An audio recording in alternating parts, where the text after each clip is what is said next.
Welcome back, and now it's for our first segment for today.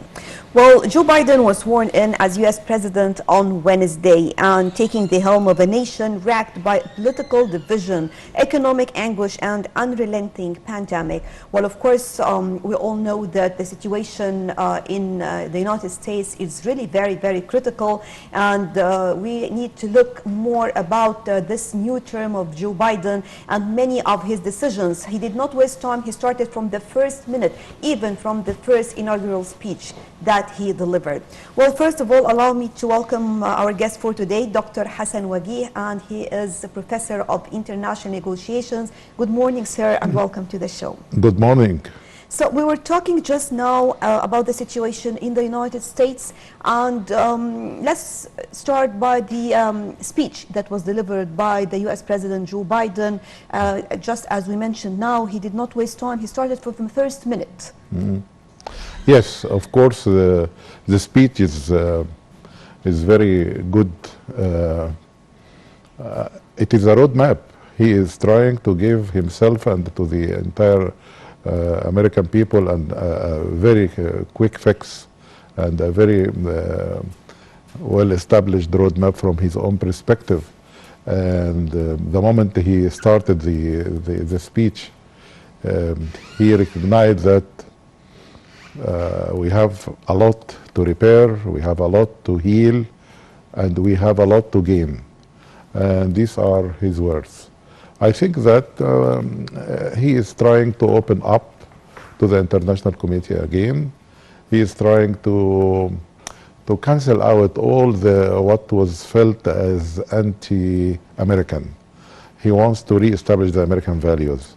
You know that when Huntington mentioned his clash of civilization, really that was very, very terrible book, because when it comes to this, it was activated outside the United States. But through this activation, he raised a very terrible slogan that those who would have the right to rule America should be white, Anglo-Saxon, and Protestant. And by the way, Biden is a Catholic. So yes, I was just going to mention this as he is the second U.S. president after, of course, John Kennedy to be Catholic president. Yes. What does this mean? Yeah, actually, to be a Catholic is very important to know it historically speaking. You know, when there was an enlightenment in Europe and there was authoritarian church, most of the people who are really left Europe went into the United States and raised the flag of Protestantism. They became Protestant. They protested against the authoritarian way that was handled in Europe, and you know the story of the Enlightenment. When they went there, they felt like they have a revenge from Catholic. No one Catholic would come. We don't want to see any Catholic because they associated them with authoritarianism. But when the Americans have witnessed the vitality and the decency and the good-looking two people, good-looking couple, Kennedy and Jacqueline, so they said, let's forget about this point. Let's forget about being a Catholic. So they start regaining one of the most important American values, is that it should be multiculturalism. You know, there is a very good thing in the United States when it comes to what we call integration model in cross-cultural communication. Integration model is that you can be whatever. You can be a Jew, you can be a Muslim, you can be a Christian, you can be Catholic, you can be a Protestant, you can have any background, ethnic background. But again, the overarching point is a melting pot where you all cooperate with your background to build a new country. But when the white supremacy came, when Trump came and activated this movement, he really raised hell in the United States, and he really torpedoed one of the most important values, which is multiculturalism. Now I think that one of the most important pieces in the speech of President Biden is that he would like to open up and to bring back these American values. And having these American values, the most important thing is that we are so different all over the world, within one country or outside countries or cross-culturally, I mean. This is a very important point in his speech, and even the words that was said before him. One of them was a reverend priest who made reference to the Catholic faith and mentioned what the Pope Francis mentioned about his document about human fraternity. And he didn't say that the Grand Imam forged that with him, but I felt happy because yes, we need to have this identification ground. Our Grand Imam with Pope Francis really did a very good job for the entire world when it comes to establishing an identification ground with people from all over walks of life, from different ethnic background, from whatever. But there is something that we can do, and there are challenges that we have to face. So I think they made a very good base for identification ground. And I was thrilled when I heard that Reverend, that priest before Biden speaks. He made reference to what Pope Francis did. And I think this is very compatible with the president's speech. Sir, talking about the current situation in the United States, will definitely many challenges and a lot of things in addition, of course, to the COVID-19, the relationship with the different countries and the major powers. We have seen US President Joe Biden now from the first minute, starting with, for example, the Paris Accord, the climate change Paris Accord. And this was a controversial part when it comes to the term of Donald Trump, of course. Mm-hmm. So how do you see this? And in addition, of course, we have the border wall, the Mexican border wall, different decisions to be taken from the first minute. Actually, when it comes to this Paris Convention and rejoining the crowd, rejoining the entire world, I think that was, again, the will of everyone in this world who care about one of the global warming and all this. Very, very dangerous challenge. And we have already witnessed that through the changes, radical changes in weather that really destroys cities. It has become destructive. And unless we intervene as human beings and try to regulate our shares, because, you know, industrialized countries like the United States and Europe, through industrialization, the whole thing was spoiled, the whole atmosphere, the whole climate. So who can pay for this? Who can contribute to this? And of course, this is a very important thing to be there in this very universal challenge. And without the universality, the whole world will suffer much more than that. So I think that the decision to rejoin the entire world is getting closer to identification ground in facing a very big, what we call it, mega challenges in our world. Climate change, also the pandemic, also a world challenge, many world challenges. Okay, exploding of conflicts and wars. Anything happens in one part of the world impact in one way or another the other part. So I think opening up was very clear in the speech of Biden, which is very needed, and this climate challenge plus the pandemic and other important things is to make stability in the whole world is a very is very important. You know,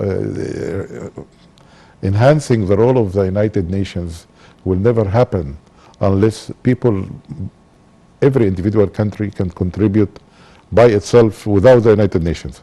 So, but we have to consolidate the United Nations because we were on the verge of a third world war. Actually, in the last year or 2 years, the General Secretary of the United States, the General Secretary of the United Nations, no big difference. The United Nations of America. He mentioned that he remembered the League of Nations when it was so weak, there was Second World War. So his point is that we have to avoid this by having a United Nations that's really capable of spreading peace. This is very important, and I think if one superpower like the United States would be out of the game, I think the whole world is losing. Talking about Joe Biden as a U.S. citizen, this president spent all of his life in the political life, and we know a lot about him and a lot about his policies. And if I talked about how is he going to deal with the Middle East files, and of course, whenever we have a new president, of course, we talk about his relation with Egypt and all this, but we know that Egypt now is not like before. Egypt now has its institutions and the leading role in the region, and everyone is aware of this. But again, let me ask you, how do you see the... Actually, there are so many people here in the Middle East who really are not happy that Biden would implement the policies of Obama. And we knew one of the good things that Trump did is that he uncovered a plan to make chaos and to spread chaos. And I think that was a terrible thing. And really, we had a problem with these Islamized currents who really messed it up for everyone. And we are entitled to say no for that. But when you have someone is supporting that against the will of the people, I think this is something that has to be reconsidered by the American administration. And one of the important things here is that I remember Kissinger said, history never repeats itself. So I'd like to remind people who are really worried that Biden would be a copy from Obama or like Obama.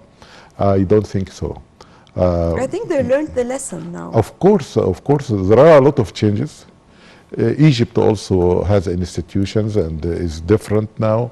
And if anything needed from Egypt or from any country, it has to be done through diplomatic ties, through diplomacy, not through coercion.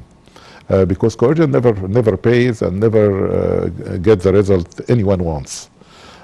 So I think that no, I'm optimistic about Biden, and I think that his orientation is. I read 19 years ago. I wrote a piece in several pieces in Al-Ahram about how this clash of civilization and the end of history and this kind of literature was very destructive and was paving the way for chaos in our area and destruction of 4 countries in the Middle East. Iraq, Syria, etc., etc. And I think that it is very important that he would open up a new page. And he said this. He said, let us open up and let us turn the page to a new horizon. So that was the meaning of his speech for me. So I think that history does not repeat itself in the same way, and I don't think in politics it happens that way, despite that history repeats itself in certain contexts, definitely. But not to take it as generalized way of thinking of this administration. I'm optimistic, and I think one day he would come to Egypt and he would open up more and more to the new Egypt. And the role of Egypt. Egypt is a local superpower, and it plays its role, and its role is very important for the entire stability for the entire world. Talking about the Vice President Harris, and of course the first Vice President to be a woman, the choice itself, and how do you see this? This is very good for the multiculturalism. I am for multiculturalism. So when you have a black woman and you have a woman as a vice president for a superpower like the United States, I think this is very good, and it raises hope that we are getting into manifesting and getting into this multiculturalism with capital M. I think to continue his beliefs, or Yes, just as we were talking about how he is looking for the unification of the different sects and exactly, because this is when he said that a lot to be repaired, a lot to be healed. I think this is in that direction. And a lot to be gained, because when you have this multiculturalism, this is gaining. Talking about the relation between the United States and China, for example, on the other side, how do you see this? And of course, this affected their economy a lot, and especially during the past few years, we have seen this. And what do you expect? I think that the Chinese themselves yesterday expressed their opinion by saying that they hope that the Americans would open up a new page with them and never consider them the enemy.